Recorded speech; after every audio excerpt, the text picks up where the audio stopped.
ಈ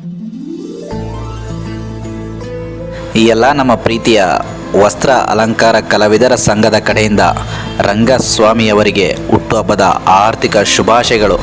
ಯಾವಾಗಲೂ ಖುಷಿಯಾಗಿ ನಗ್ನಗ್ತಾ ಬಾಳಿ ಎಂದು ನಮ್ಮ ಸಂಘದ ಪರವಾಗಿ ಆಶಿಸುತ್ತಾ, ನಮ್ಮ ವಸ್ತ್ರ ಅಲಂಕಾರ ಸಂಘದಲ್ಲಿ ಎಷ್ಟು ಒಗ್ಗಟ್ಟು ಇದೆ ಅಂದರೆ, ಒಬ್ಬ ಕಾರ್ಮಿಕನಿಗೆ ಈ ಥರ ಟ್ರೀಟ್ ಮಾಡ್ತಾ ಇರೋದು ನನಗೆ ತುಂಬ ಖುಷಿಯಾಯಿತು. ಇವ್ರ ಜೊತೆ ಬರ್ತ್ಡೇನ ಆಚರಿಸ್ಕೊಂಡಿದ್ದು ಇವತ್ತಿನ ನನಗೆ ಒಂದು ಸವಿ ನೆನಪಿನ ದಿನ ಅಂತ ಹೇಳಿದರೆ ತಪ್ಪಾಗಲಾರದು. ತುಂಬ ಅಂದರೆ ತುಂಬಾ ಖುಷಿಯಾಯಿತು.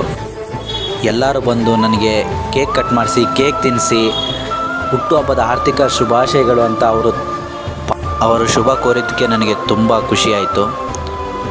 ಈ ಸಂಘಕ್ಕೆ ನಾನು ಯಾವಾಗಲೂ ನನ್ನ ಜೀವ ಇರೋವರೆಗೂ ಚಿರಋಣಿಯಾಗಿರ್ತೇನೆ. ನನ್ನ ಈ ಹುಟ್ಟುಹಬ್ಬದ ಸವಿ ನೆನಪು ಕೊಟ್ಟಿದ್ದಕ್ಕೆ ವಸ್ತ್ರ ಅಲಂಕಾರ ಕಲಾವಿದರ ಸಂಘಕ್ಕೆ ಮತ್ತೊಮ್ಮೆ ಮಗದೊಮ್ಮೆ ಧನ್ಯವಾದಗಳು.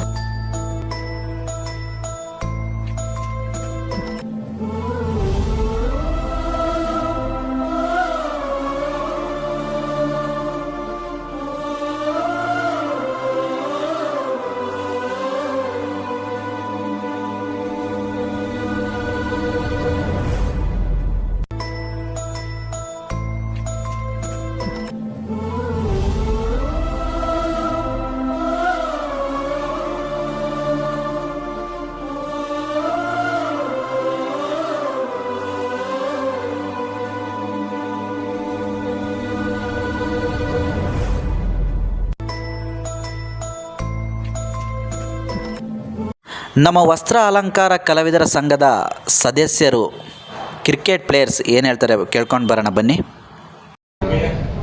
ನೋಡಿ, ಸುರೇಶ್ ಅನ್ನೋರು ಇವರು ನಮ್ಮ ಕ್ರಿಕೆಟ್ ತಂಡದ ಒಂದು ಪ್ಲೇಯರು.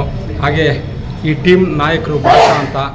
ಹಾಗೆ ನಮ್ಮ ಕಾಳೇಗೌಡರು, ಹಾಗೆ ಮಹೇಶ್ ಅವರು, ಹಾಗೆ ಚಿಕ್ಕೇಗೌಡರು, ಹಾಗೆ ನಾಗರಾಜ್ ಅವರು, ಹಾಗೆ ಶಂಕರೇಗೌಡರು, ಹಾಗೆ ರವಿ, ಇವರಿಷ್ಟೂ ಜನ ನಮ್ಮ ವಸ್ತ್ರಾಲಂಕಾರ ಕಲಾವಿದರ ಸಂಘದ ಒಂದು ಕ್ರಿಕೆಟ್ ತಂಡದ ಪ್ಲೇಯರ್ಸು. ಇವರಿಷ್ಟು ಜನ KMF ಕಪ್ಗೆ ಹೋಗಿ ಮೇಕಪ್ ಸಂಘದ ಒಂದು ಆಯೋಜಿಸಿದರು. ಈ ಟೀಮ್ಗೆ ಹೋಗಿ ಭಾಗವಹಿಸಿ ಒಂದು ಉತ್ತಮ ಮಟ್ಟದಲ್ಲಿ ಪ್ರದರ್ಶನ ಕೊಟ್ಟವ್ರೆ. ಇವರು ಪ್ರದರ್ಶನ ಒಂದು ಗುಣಮಟ್ಟದಲ್ಲಿ ಕೊಟ್ಟಿರೋದ್ರಿಂದ ನಮ್ಮ ಸಂಘಕ್ಕೆ ಒಂದು ಕೀರ್ತಿ ತಂದಿದ್ದಾರೆ. ಆ ಕೀರ್ತಿ ತಂದಿದ್ದಕ್ಕೆ ಆ ಸಂಘದ ವತಿಯಿಂದ ಆ KMF ಕಪ್ ಕಡೆಯಿಂದ ಅವರಿಗೆ ಪದಕಗಳು, ಮೆಡ್ಲುಗಳು ಕೊಟ್ಟಿರೋದ್ರಿಂದ ಎಲ್ಲರೂ ಅವರವರ ಕತ್ತಿ ಶಿರದಲ್ಲಿ ಹಾಕ್ಕೊಂಡಿರೋದಕ್ಕೆ ನಮಗೆ ತುಂಬ ಸಂತೋಷ ತಂದಂಥ ವಿಚಾರ. ಇವರು ಶ್ರಮಕ್ಕೆ ಒಂದು ಬೆಲೆ ಸಿಗಲಿ, ಮುಂದೆ ಇದೇ ಥರ ಒಂದು ಕ್ರಿಕೆಟ್ ಆಡಿ ಈ ಸಂಘದ ಕೀರ್ತಿ ತರಲಿ ಅಂತ ಆಶ್ರಯಿಸ್ತಾ ಇದ್ದೀವಿ. ಎಲ್ರಿಗೂ ಶುಭಾಶಯಗಳು. All the best.